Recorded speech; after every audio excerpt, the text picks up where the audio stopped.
नमस्कार मित्रों, welcome to all of you to the objective question test series 11 जो कि कॉन्स्टिट्यूशन ऑफ इंडिया पर है और इसमें डिस्कस करेंगे हम 50 objective type questions. Question number 1 है दोस्तों कि जो प्रोविज़न है फाइनेंशियल इमरजेंसी के लिए वो कौन से आर्टिकल के अंडर मेंशन की गई है। तो यहाँ पर जो सही आंसर है आपका वो है बी, आर्टिकल 360।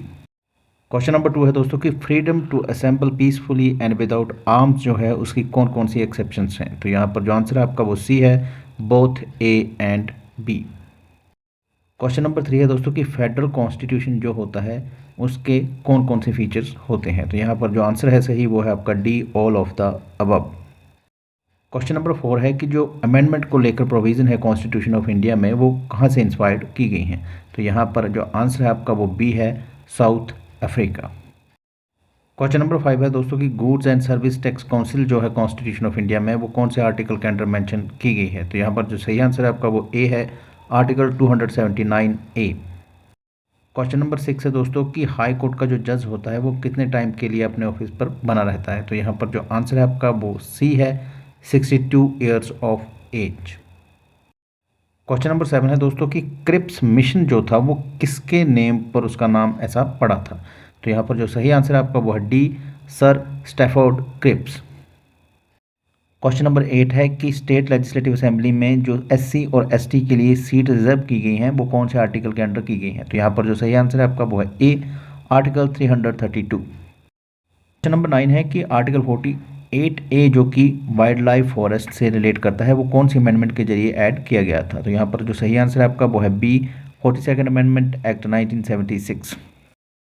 क्वेश्चन नंबर 10 है दोस्तों कि कॉन्स्टिट्यूशन ऑफ इंडिया जो है वो किस तरह की सिटीजनशिप जो है उसको अलाउ करता है। तो यहाँ पर जो सही आंसर आपका वो बी है, सिंगल सिटीजनशिप। क्वेश्चन नंबर 11 है दोस्तों कि डोगरी लैंग्वेज जो थी वो 8th शेड्यूल में कब ऐड की गई थी। तो यहाँ पर जो सही आंसर है आपका वो है D, 92nd amendment act 2003। Question number 12 है दोस्तों कि L Chandra Kumar versus Union of India 1997 में कौन से आर्टिकल्स को अनकॉन्स्टिट्यूशनल डिक्लेयर किया गया था। तो यहाँ पर जो सही आंसर है वो है B, article 323A to D और आर्टिकल 323B3D। क्वेश्चन नंबर 13 है दोस्तों कि we the people of India having solemnly resolve to constitute India into जो आंसर है वो सीक्वेंस में कौन सा सही है। तो यहाँ पर जो आंसर है आपका वो डी है, सोवरन, सोशलिस्टिक, सेकुलर, डेमोक्रेटिक और रिपब्लिक। क्वेश्चन नंबर 14 है दोस्तों कि what is the similarity in the following cases. ये फॉलोइंग केसेस में सिमिलैरिटी क्या है। तो यहाँ पर जो आंसर है वो है, ये सभी जो केस हैं वो रिलेट करते हैं राइट टू लाइफ कंट्रोवर्सी से। क्वेश्चन नंबर 15 है कि रिपोर्ट ऑफ द कैग जो होती है relating to account of the union जो होती हैं वो किसको सबमिट की जाती हैं। तो यहाँ जो आंसर है आपका वो है डी, प्रेसिडेंट ऑफ इंडिया को। क्वेश्चन नंबर 16 है दोस्तों कि फ्रीडम जो है टैक्सेस को लेकर किसी पर्टिकुलर रिलीजन को प्रमोट करने को लेकर वो कौन से आर्टिकल के अंडर मेंशन की गई है। तो यहाँ पर जो सही आंसर है आपका वो बी है, article 27 of the Indian constitution. Question number 17 है दोस्तों कि एक्सप्रेशन लोकल अथॉरिटी जो है आर्टिकल 12 में इसमें क्या इंक्लूड्स हैं। तो यहाँ पर जो आंसर है सही वो है D, all of the above. Question number 18 है दोस्तों कि वाइस प्रेसिडेंट ऑफ इंडिया जो है वो एक्स ऑफिशियो चेयरमैन होता है किसका। तो यहाँ पर जो आंसर है आपका वो है बी, सही, council of states.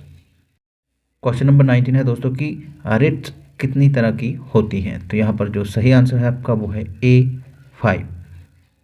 Question number 20 है दोस्तों कि जो प्रोविज़न है फाइनेंस, प्रॉपर्टी, कॉन्ट्रैक्ट और सूट्स के लिए वो कौन से पार्ट के अंडर मेंशन की गई है। तो यहाँ पर जो सही आंसर है आपका वो है सी, पार्ट 12। क्वेश्चन नंबर 21 है दोस्तों कि कॉन्स्टिट्यूशन ऑफ इंडिया जो है वो लागू कब किया गया था। तो यहाँ पर जो सही आंसर है आपका वो सी है, 26 जनवरी 1950। क्वेश्चन नंबर 22 है दोस्तों कि council of state is dash house of parliament. तो यहाँ पर जो सही आंसर है आपका वो है डी, परमानेंट। क्वेश्चन नंबर 23 है दोस्तों कि डॉक्ट्रिन ऑफ एक्लिप्स जो है वो किस आर्टिकल से रिलेट करती है। तो यहाँ पर जो सही आंसर है आपका वो है ए, आर्टिकल 13। क्वेश्चन नंबर 24 है दोस्तों मैच द फॉलोइंग। तो यहाँ पर जो आंसर है इनको मैच करने के बाद वो ये है।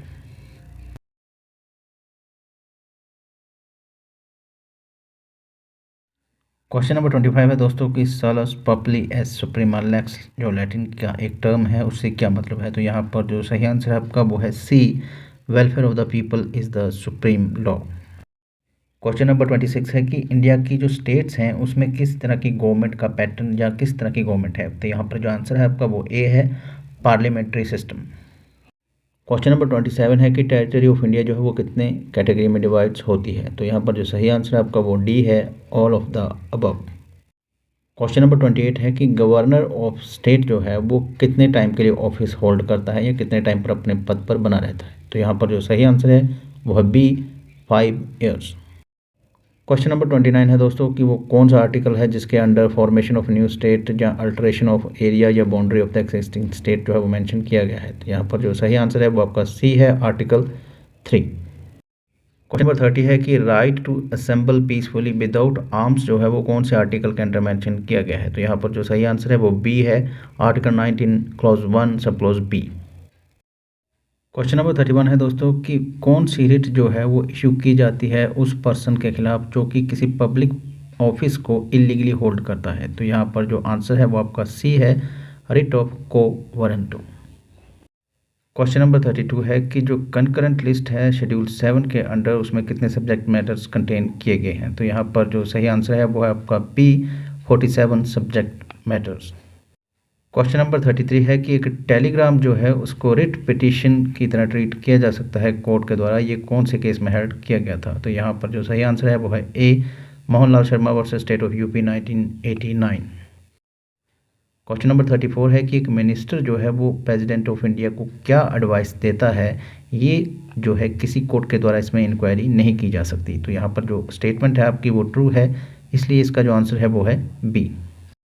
क्वेश्चन नंबर 35 है कि जो प्रोविज़न है डिस्क्वालिफिकेशन के लिए मेंबर ऑफ लेजिस्लेटिव असेंबली और काउंसिल के लिए स्टेट में वो क्या है। तो यहाँ पर जो आंसर है वो है आपका D, all of the above. Question number 36 है कि एक पर्सन जो कि एड्स से सफ़र कर रहा है उसकी मूवमेंट को बाय लॉ जो है रिस्ट्रिक्ट किया जा सकता है, ये कौन से केस में हेल्ड किया था। तो यहाँ पर जो आंसर है वो बी है, Lucy versus state of Goa 1990। Question number 37 है कि एक जज जो कि सुप्रीम कोर्ट या हाई कोर्ट का हो सकता है उसको रिमूव किया जा सकता है कौन से आर्टिकल के अंडर। तो यहाँ पर जो सही आंसर है आपका वो है आर्टिकल 124 क्लॉज 4। क्वेश्चन नंबर 38 है कि after 44th amendment act 1978 right to property जो है वो क्या है। तो यहाँ पर जो आंसर है आपका सही वो है B, legal right. Question number 39 है कि Keshavananda Bharati versus state of Kerala 1973 जो है उसमें कौन सी अमेंडमेंट को चैलेंज किया गया था। तो यहाँ पर जो सही आंसर है आपका वो डी है, all of the above. Question number 40 है कि जो इमरजेंसी आर्टिकल 352 के अंडर डिक्लेयर की गई है वो कितनी बार की गई है। तो यहाँ पर जो सही आंसर है आपका वो है सी। क्वेश्चन नंबर 41 है कि कॉन्स्टिट्यूशन का कौन सा पार्ट जो है वो स्टेट्स के साथ डील करता है। तो यहाँ पर जो सही आंसर है आपका वो है डी, पार्ट 6। क्वेश्चन नंबर 42 है कि सीट जो है सुप्रीम कोर्ट की वो कहाँ पर होगी, यानी कि सुप्रीम कोर्ट कहाँ बैठेगा। तो यहाँ पर जो आंसर है आपका सही वो है सी, बोथ ए और बी। क्वेश्चन नंबर 43 है कि कौन सा शेड्यूल जो है कॉन्स्टिट्यूशन का वो डिफेक्शन या दल बदल से डील किया जाता है। तो यहाँ पर जो सही आंसर है आपका वो है सी, शेड्यूल 10। क्वेश्चन नंबर 44 है कि क्लॉज 4 ऑफ द आर्टिकल 15 जो है वो किस कारण से ऐड किया गया था। तो यहाँ पर जो सही आंसर है आपका वो है D, state of Madras versus Champakam Dorairajan 1951। Question number 45 है दोस्तों कि कैरी फॉरवर्ड रूल जो था वो किस केस में इनवैलिड डिक्लेयर किया गया था। तो यहाँ पर जो आंसर है आपका वो बी है, Devadasan versus Union of India 1964।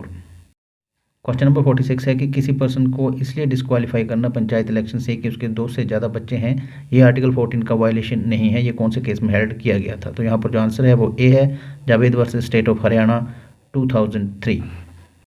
Question number 47 है दोस्तों कि रूल ऑफ नेचुरल जस्टिस जो है वो आर्टिकल 14 में ही मेंशन किया गया है, ये कौन से केस में हेल्ड किया गया था। तो यहाँ पर जो आंसर है आपका वो बी है, central inland water transport corporation versus Brojonath 1986।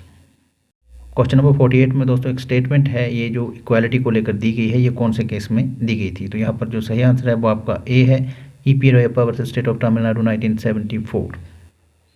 Question number 49 है दोस्तों कि doctrine of prospective over ruling जो थी वो कौन से केस में प्रोपाउंड की गई थी सुप्रीम कोर्ट के द्वारा। तो यहाँ पर जो सही आंसर है वो है आपका D, Golaknath versus state of Punjab 1967। Question number 50 है कि फॉलोइंग में से कौन सा केस जो है वो बैंक नेशनलाइजेशन केस के नाम से जाना जाता है। तो यहाँ पर जो सही आंसर है वो D, RC. Cooper versus Union of India 1970।